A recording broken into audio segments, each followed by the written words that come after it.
Fidèles téléspectatrices, fidèles téléspectateurs de l'RTNC Katanga, nous vous disons bonjour, bonsoir et ça dépend de l'heure à laquelle vous allez suivre ce magazine. C'est un plaisir pour nous de savoir que vous êtes branchés pour suivre ce magazine, votre magazine que vous avez pris l'habitude de suivre, 20 minutes pour convaincre. 20 minutes pour convaincre, c'est une occasion pour les invités, pour vous de découvrir les invités, leur parcours, leur identité, mais aussi le travail qu'ils font, donc tous ces invités. Et pour ce soir, je ne suis pas seul, je suis avec mon invité, Monsieur Demester Maloba. Monsieur Demester, ça va? Ça va très bien, Madame Marianne. Ça va très bien. Ça va très bien. C'est rassurant. 2026, ça devait déjà commencer. Nous sommes au 3e mois de l'année. Quelles sont vos impressions sur cette année qui a déjà commencé depuis? Oui, d'abord, je voudrais vous dire merci de cette opportunité que vous nous accordez pour nous exprimer sur votre plateau. Mes impressions, personnellement, mes impressions sont bonnes parce que nous bossons, nous allons de l'avant. D'ailleurs, c'est le mois qui m'a vu naître, donc Le pour mois de moi, mars. le mois de mars. Ok. Alors c'est un mois, disons, porte-bonheur pour vous. Oh oui, j'aime bien ces mois. Ok, vous venez là de constater, effectivement, nous sommes avec Demester Maloba. Demester Maloba, pour la petite histoire, Demester Maloba est journaliste. Journaliste professionnel, mais il a choisi un secteur. Ce secteur, vous allez découvrir, il s'agit de quel secteur? Mais qui est Demester Maloba? Une question aussi qui n'a jamais parfois été facile d'être abordée parce que parler de soi-même, parfois ce n'est pas aussi facile, mais nous allons quand même essayer de donner quelque chose sur, de parler de nous-mêmes. Alors, Demester Maloba, qui est-il? Demester Maloba est né dans les territoires de Manono, dans la province du Tanganyika. Demester Maloba est journaliste par passion. S'il faut commencer par le cursus scolaire, Demester Maloba a fait le latin philo à l'Institut Siluilo, où il a obtenu un diplôme d'État. Et à partir de là, Demester Maloba a été passionné par les langues. C'est comme ça qu'il s'est orienté il est allé à l'ISP pour cette fois-là étudier l'anglais. Aujourd'hui, Demester Maloba, c'est je ne peux pas dire un anglophone, mais Demester Maloba a fait l'anglais à l'ISP et c'était avant de pouvoir s'orienter dans les domaines du journalisme. Là, le journalisme qu'il pratique par passion après avoir suivi beaucoup de formations. Peut-être s'il faut parler directement de comment je suis arrivé dans ces domaines. Demester Maloba a été recruté dans une radio communautaire à Manono. À Manono, il y a une radio qui, malheureusement pour l'instant, elle n'aimait plus. Une radio qui a été sponsorisée par la Fondation Hirondelle, une radio de la communauté qu'on appelle Radio Communautaire de Manono. Et c'est vers 2012 que j'ai intégré cette radio communautaire. J'aimais bien quand je suivais les gens, mes aînés qui produisaient des émissions comme à Manono, la radio émettait seulement le soir. Quand j'étais à la maison et que je suivais les émissions chaque fois, en tout cas ça me faisait énormément du bien. Et c'est comme ça que je m'étais dit, il fallait à tout prix que je sois aussi journaliste. Et quand il y a eu appel d'offres, j'ai postulé et j'ai été retenu comme journaliste et présentateur du journal en langue. C'était d'abord le Kiluba, ensuite j'ai été conduit dans la présentation du journal Swahili. Et le Swahili, je l'ai fait très bien, et même le journal en Kiluba, je l'ai fait aussi très bien. À partir de la radio communautaire, j'ai reçu beaucoup de formations avec la Fondation Hirondelle, mais également avec l'ONG American Internews. Nous avons bénéficié de plusieurs formations in situ et même en dehors de Manono.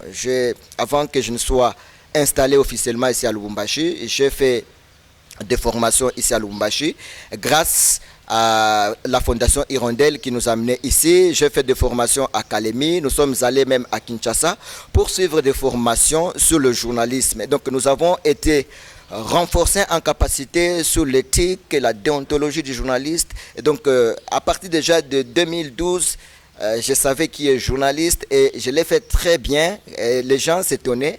Ils se disaient, mais tu as les dons, il fallait que tu étudies le journalisme à l'université. Moi, je me disais, moi, j'aimais très bien enseigner, j'aimais bien l'anglais, c'est comme ça que je m'étais orienté dans cette faculté-là. Mais quand même, avec toutes les formations que j'ai eues à travers ces différents partenaires, ça m'a donné une autre vision dans ce domaine du journalisme qui n'est pas aussi facile. Donc, parce qu'on nous disait toujours que c'était un couteau à double tranchant, mais à travers les différentes formations, quand même, je m'étais très bien équilibré.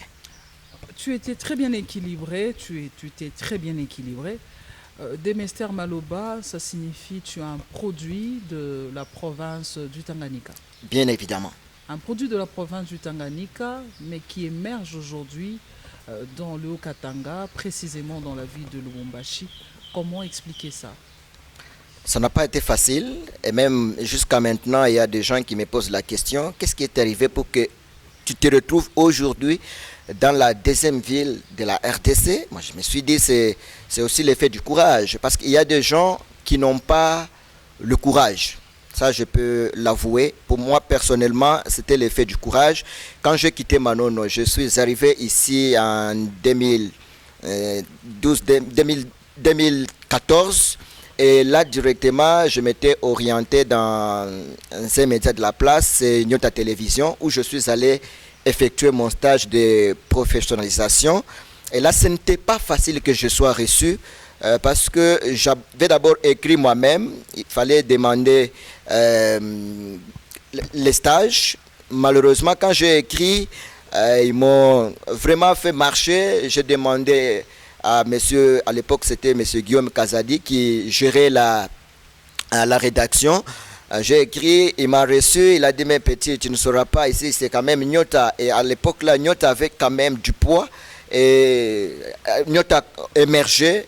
Et moi, je me disais, il fallait à tout prix que je passe mon stage à la radio-télévision. Donc, ton courage? J'ai pris du courage. J'ai affronté.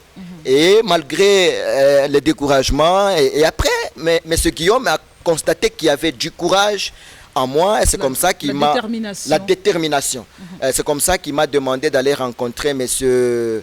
le directeur général de Nyota Télévision. Je crois que c'est M. Kikumba. Monsieur Frédéric Kikumba n'était pas gestionnaire. N'était pas gestionnaire. Il y avait une dame qui gérait à un moment. Il y avait aussi un monsieur, le DG Olivier Touta. Voilà, c'est M. Olivier Touta. Monsieur, j'ai été amené auprès de M. Olivier Touta pour expliquer pourquoi je voulais effectuer mon stage à la radio-télévision. Ça a été accordé, ce stage? Oui, le stage m'a finalement été accordé. Tu avais fait combien de temps de stage? J'ai passé un mois de stage à Nyota et avec... ce n'était pas facile. Je venais d'une radio communautaire, intégrer une chaîne comme Nyota où il y avait des grands messieurs, des grandes dames, un média privé. Cela ne m'était pas facile, mais quand même, il y avait des gens... Après ce un mois de professionnalisation à Nyota Télévision, tu es allé où après? Après, je me suis orienté, je me suis dit qu'il ne fallait pas rester dans le média privé. Je suis allé à la radio communautaire du Katanga, RCK Lubumbashi. Et là encore, j'ai encore la chance de pouvoir poursuivre avec les formations, avec le même partenaire, notamment Internews, Fondation Hirondelle. Et ça m'a encore permis de pouvoir encore renforcer en capacité mes connaissances et ça m'a boosté davantage avec la façon de voir la ligne éditoriale de la radio communautaire. Ça m'a encore permis d'être plus proche de la population. D'être plus proche de la population.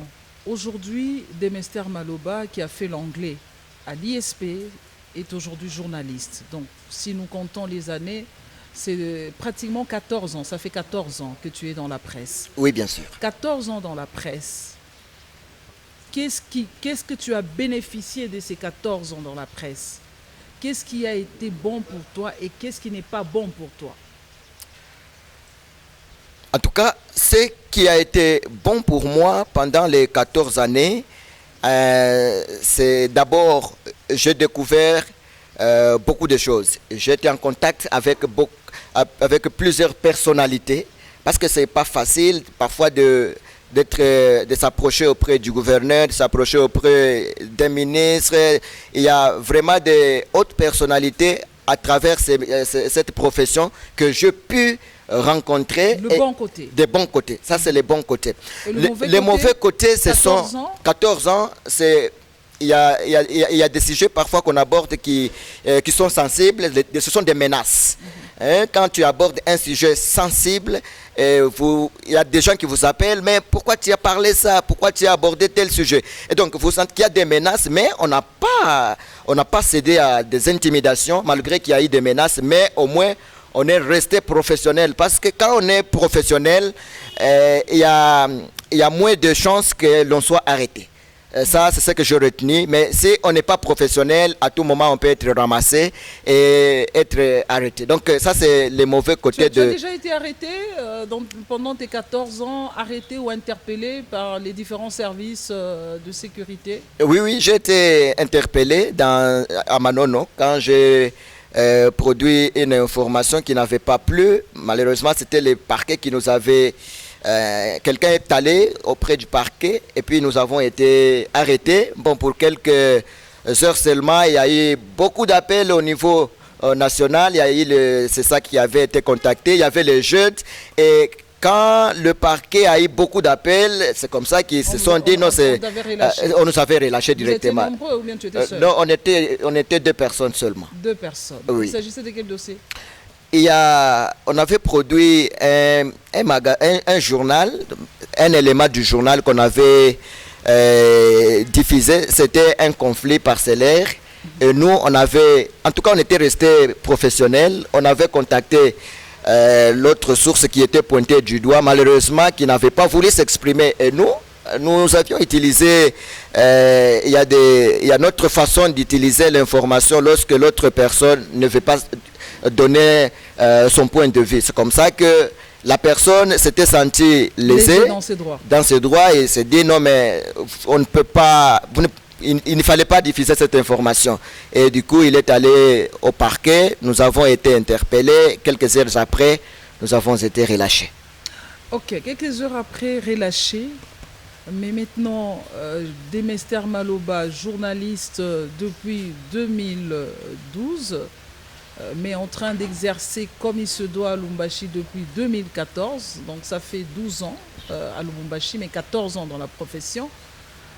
Mais comment expliquer que Demester se retrouve aujourd'hui journaliste environnementaliste? Qu'est-ce qui se passe? Pourquoi ce choix? Et je vois là, tu as une cravate en couleur verte et tu vas nous expliquer pourquoi le port de cette cravate en couleur verte. J'aurais constaté même les chaussettes sont en couleur verte. Donc je ne sais pas si on nous prêche ou on fait passer un message. Pourquoi aujourd'hui Demester a choisi ce secteur-là? Pourquoi pas la politique? Pourquoi pas le secteur économique? Pourquoi pas, disons, le secteur culturel?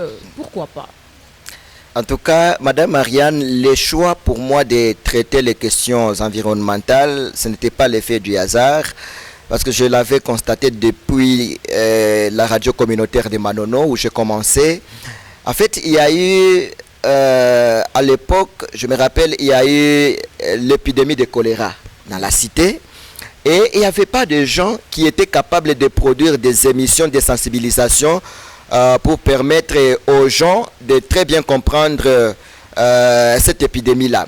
Alors, c'est comme ça que le directeur général à l'époque, c'était M. Sylvain Kassongo, il m'avait proposé de pouvoir sensibiliser les gens sur... Mais le choléra, ça ramène à la santé. Le choléra, ça ramène à la santé, mais la santé est aussi dans l'environnement. Ok, on y va. Oui, je vais vous expliquer comment je suis parvenu à produire des émissions sur l'environnement. Alors, quand je produis une émission, il y avait une ONG, Acted, on appelait Acted, et cette ONG est vraie à Manono, et j'ai commencé à recevoir un expert de cette ONG-là qui venait chaque fois, je le recevais et je lui posais des questions sur le choléra, sur l'hygiène, sur l'assainissement du milieu. Donc, on abordait un peu beaucoup de choses à la fois, des maladies, on abordait des aspects liés à l'assainissement du milieu. Et je me sentais qu'il fallait vraiment à tout prix me spécialiser dans ces domaines-là. C'est comme ça que, à partir de là, j'avais aussi reçu une opportunité de pouvoir recevoir une formation académique sur la production des émissions sur la santé et sur l'environnement. Et donc à partir de là déjà, je suis resté vraiment attaché à ces domaines. Et quand je suis venu à Lubumbashi, j'ai trouvé qu'à la radio communautaire du Katanga, il n'y avait pas une émission thématique. Et je proposais au fait jusqu'à Kota de pouvoir produire une émission thématique environnement. Il m'a demandé d'abord de commencer avec le secteur minier.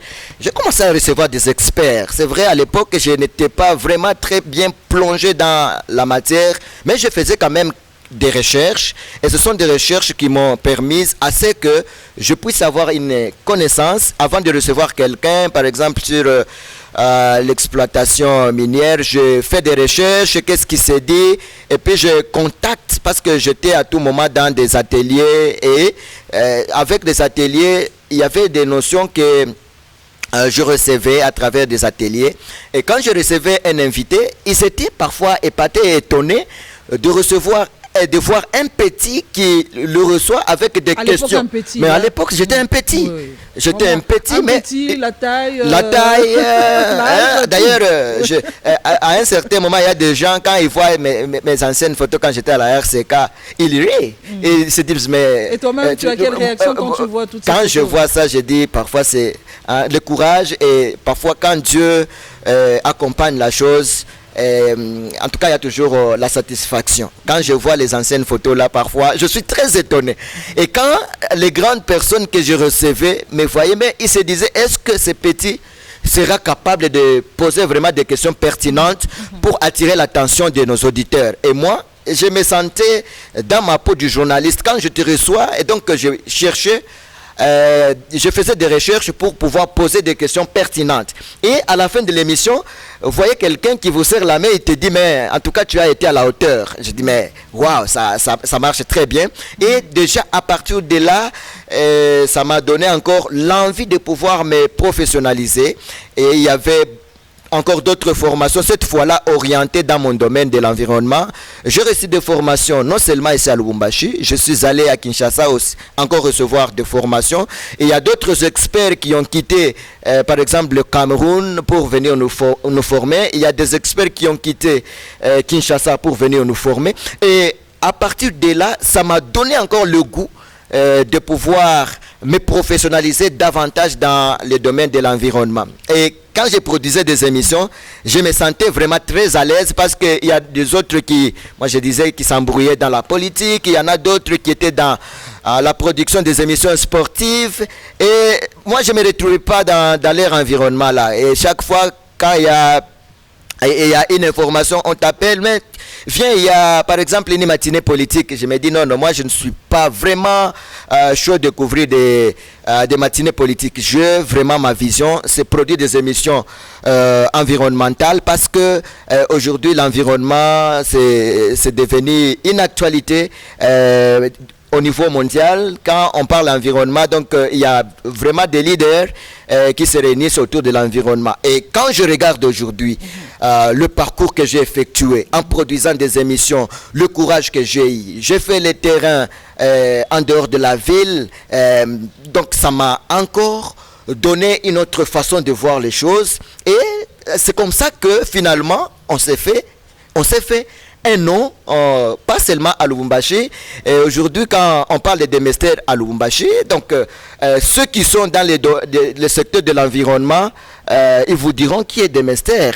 Et à partir de là... Tu ne regrettes pas le choix, ton choix d'avoir choisi le secteur environnemental? Non, je ne regrette pas le choix. Par contre, je suis très fier et je suis très content d'avoir fait ce choix-là. Tu es très fier et très content d'avoir fait ce choix.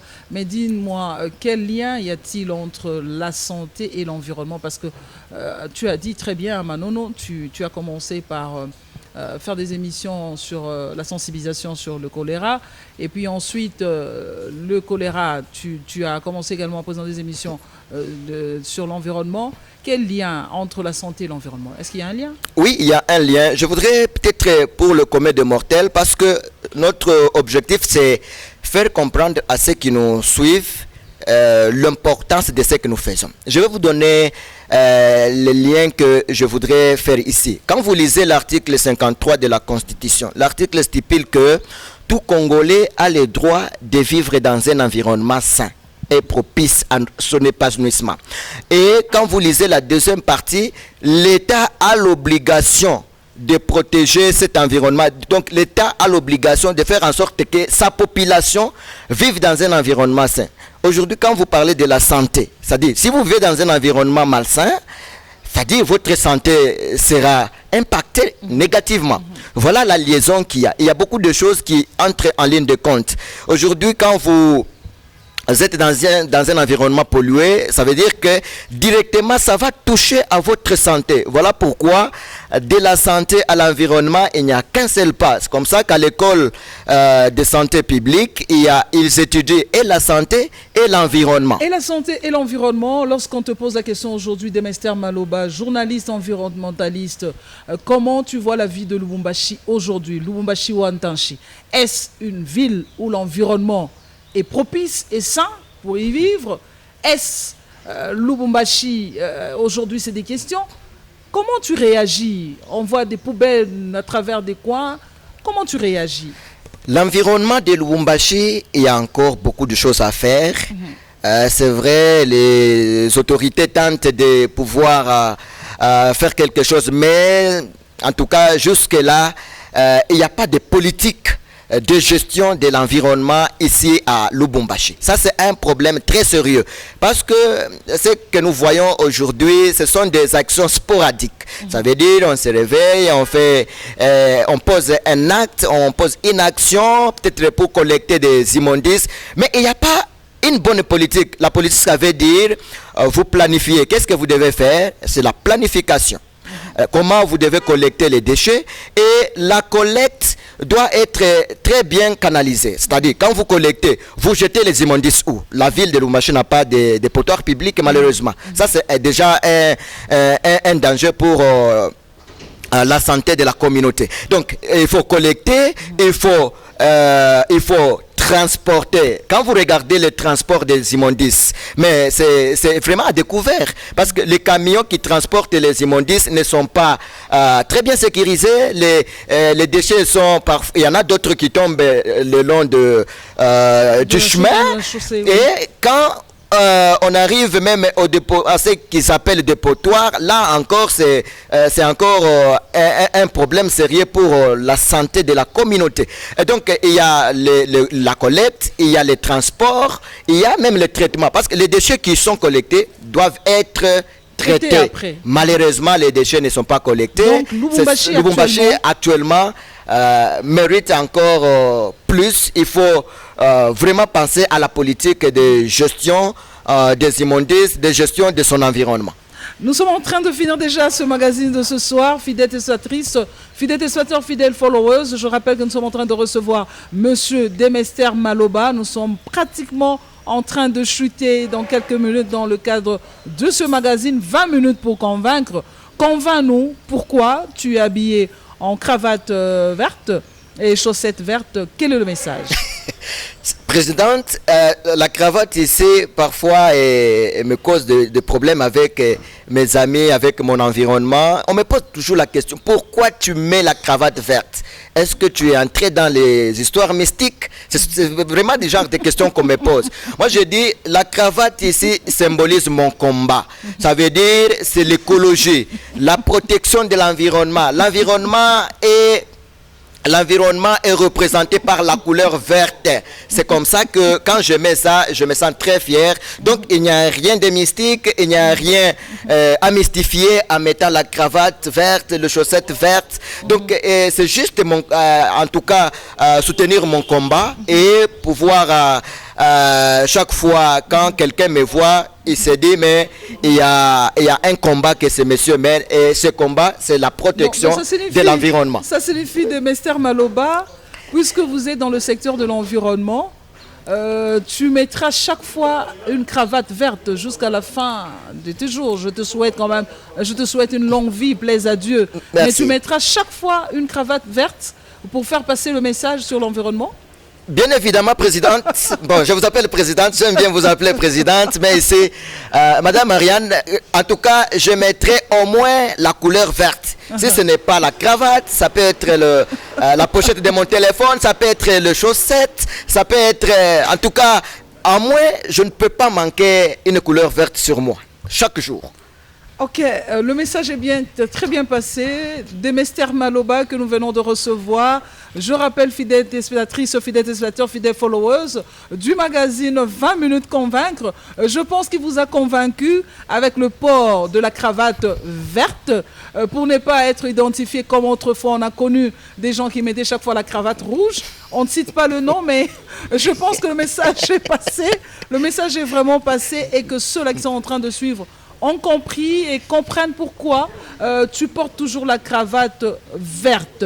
Et quel est le message que tu donnes, le mot de la fin, pour ceux-là qui pensent que l'environnement de la vie de Lubumbashi est bien important, tout se passe bien? Quel est le message que tu peux donner? Donc le mot de la fin. Le mot de la fin, c'est que je dis, la ville de Lubumbashi a encore beaucoup à faire. Et aussi, je voudrais inviter même ceux qui nous suivent, toute la population, parce que ce ne sont pas seulement les autorités qui doivent protéger notre environnement. C'est un combat de nous tous. Ça veut dire, du côté de la population fait sa part, les autorités font leur part, et donc que chacun fasse sa part pour que notre environnement soit assaini, parce que notre santé, ou notre bonne santé en dépend. Merci beaucoup. Merci de Mester Maloba d'avoir répondu à notre invitation. Je rappelle qu'il est journaliste environnementaliste. Avec lui, nous avons parlé de son parcours, mais aussi nous avons eu le temps de discuter sur la grande question, pourquoi il a choisi de faire ce secteur environnement, pourquoi ce secteur, pourquoi pas un autre secteur, il a dit. Mais je pense que les téléspectatrices et téléspectateurs, les followers, pourront vous chercher également pour avoir des cours d'anglais. Mais bien évidemment, je l'ai fait déjà. D'ailleurs, j'étais enseignant et puis j'ai abandonné. Mais j'ai fait les préceptorats. Je me suis orienté dans les préceptorats. Donc, j'encadre les gens dans des familles, je les enseigne. Il y a des enfants, il y a des grandes personnes. Les cours d'anglais. Ceux-là qui veulent, en tout cas, parler l'anglais. Nous avons des stratégies pour transmettre. Nous avons cette capacité de transmission de la matière. Merci donc, beaucoup. Ceux qui ont besoin, merci de Mester. Donc, à vous contacter. Merci. La réalisation est en train de me faire déjà signe. Nous vous disons merci d'avoir répondu à notre invitation. Fidèles téléspectateurs, fidèles téléspectatrices, fidèles followers, nous sommes pratiquement à la fin de ce magazine de ce soir. 20 minutes pour convaincre. Je pense qu'il vous a convaincu. Ça n'a été que le premier numéro avec lui. Nous espérons qu'il y aura un deuxième numéro où il répondra également à notre invitation. Si vous avez aimé ce magazine de ce soir, dites merci à la grande réalisation de l'RTNC au Katanga. Dites merci à toute l'équipe qui assiste, qui réalise, qui est là pour vous offrir ce magazine à partir de chez vous. Bye bye et à la fois prochaine. Bye bye.